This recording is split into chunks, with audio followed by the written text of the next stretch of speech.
kasabihang sadyang hindi natutulog ang karma. Matapos ang umano'y panggigipit at tila panggurgor sa pamilyang Duterte, lalong-lalo na sa pangalawang Pangulo na si Sara Duterte, na tila pinaulanan ng walang katapusang samut-saring pangbabatikos ng administrasyon ngayon. Sa wakas, gumagana pa rin pala ang judiciary sa Pilipinas. Pamilyang Marcos tila muli raw kinarma. Kamakailan lamang kinumpirma na at idiniklara na ng Korte Suprema na ang 57.68 hectares na property ng pamilyang Marcos sa barangay Subapaon, Ilocos Norte ay pinatunayang ill-gotten wealth at ipinagbuutos pa ng Korte Suprema na ibalik na ito. Ayon pa sa balita na inilabas ng Korte Suprema, SC Marcos family's Paway property ill-gotten. The Supreme Court EC has ruled that the 57.68 hectare property in Barangay Subapaw, Ilocos Norte, owned by the Marcoses, constitutes ill-gotten wealth. In a decision penned by Associate Justice Marvic Leonen, the ECN Bank ruled as unconstitutional the 25-year lease agreement signed on December 20, 1978 between the late President Ferdinand Marcos Sr. and the Philippine Tourism Authority, PTA. The Paway property, which was leased at a low rate of just 1 peso per year, was intended for the development of the Power Lake area. But the High Court noted in its verdict that there was no evidence to support Marcos Sr.'s ownership of the land at the time the lease was executed. The AC also stated that Paway Lake and its surroundings are part of National Park, categorizing the land as public property that cannot be privately appropriated.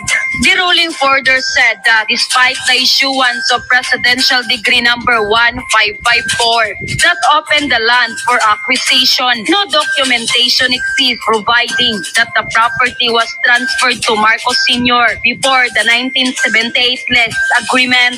As a result, the AC declared that Marcos Sr. had no authority to lease the land, making the contract invalid, Leonen wrote in his decision. The High Court also said that the contract included provision stating that ownership of any improvement made during the lease would revert to Marcos Sr. upon its termination. This arrangement was found to violate the constitutional prohibition against the president holding any financial interest in a government contract as outlined in both the 1973 and 1987 Constitution. The AC said the AC thus order that the property be returned to the state with exemption for portion now covered by free patents. Unquote. Ngayong tila hinatulan na at napatunayan na ng Korte Suprema na tila ilan sa mga ari-arian at pera ng pamilyang Marcos ay kinukonsindera na ill-gotten wealth. Ano kaya ang masasabi rito ni Pangulong Marcos Jr.? Aware na kaya siya na pinag-utos at desisyon ngayon ng Korte Suprema?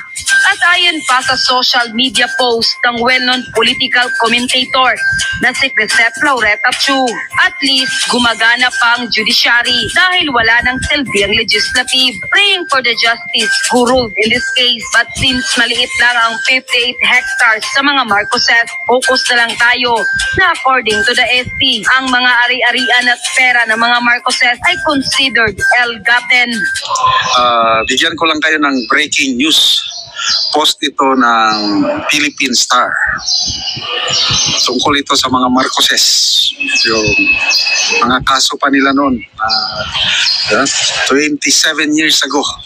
Mga graft cases na naisampa sa kanila. Ito, may desisyon na ang Sandigan Bayan. Okay, ito ang basahin ko ang post. The Sandigan Bayan 5th Division found former First Lady Imelda R. Marcos guilty of 7 counts of graft and sentenced her 6 to 11 years in prison of a graft case that ran for 27 years. So, yun po ang pangyayari, correct me if I'm wrong, meron ibang kaso na found guilty rin ang dating First Lady.